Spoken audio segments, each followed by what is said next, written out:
సభ జరిగిన పవన్ కళ్యాణ్ గారిది జనసేన అధ్యక్షుడిది ఊహలకు అంచనాలకు మించి జరుగుతూ ఉంది.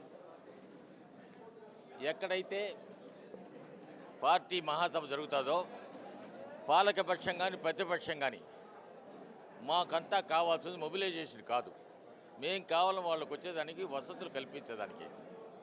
అది మా నాయకుడికున్న విశేష ఆదరణ. ఇక్కడ నిన్నటిదాకా మొన్నటిదాకా ఉత్తరాంధ్రలో కోనసీమలోనే ఉన్నది అనుకున్నారు.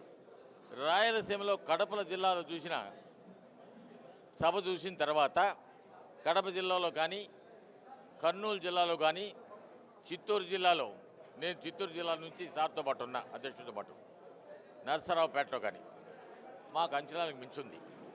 జనసేన ఆదరణ ఈరోజు నిశ్శబ్ద విప్లవంగా ఉంది.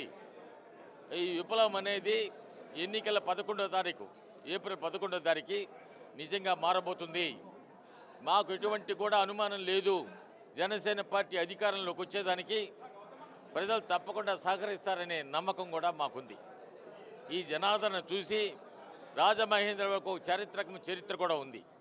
రాజమహేంద్రవరంలో ఏ సభ పెట్టిన తర్వాత ఈస్ట్ గోదావరిలో, తూర్పు గోదావరిలో, పశ్చిమ గోదావరిలో ఎవరికైతే ఆదరణ ఎక్కువ ఉంటుందో ఈ రాష్ట్ర వ్యాప్తంగా అది పోతుంది.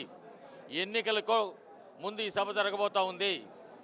దాని తర్వాత 15వ తారీఖు తర్వాత అన్ని చోట్లకు కూడా రోడ్ షో ఉంటుంది. అదే కాకుండా ప్రతిరోజు కూడా చేపర్లు వెళ్ళి 3 సభలు కూడా ఉద్దేశించి ప్రసంగిస్తారు. ప్రతి ఒక్కరిని పలకరిస్తారు. ప్రజలను నేను కోరేది ఒకటే, ఒకసారి మార్పుకు అవకాశం ఇవ్వండి. పవన్ కళ్యాణ్ గారికి ఇచ్చి చూడండి. మీరు పాలక పక్షానికి ప్రతిపక్షానికి కూడా ప్రతిసారి అవకాశం ఇచ్చారు. మీరు దయచేసి అవకాశం ఇవ్వండి. ఈ అవకాశాన్ని వినియోగించుకోవడానికి అందరం ఉపయోగపడతామని కోరుతాను. For more updates, please subscribe 99 TV Telugu.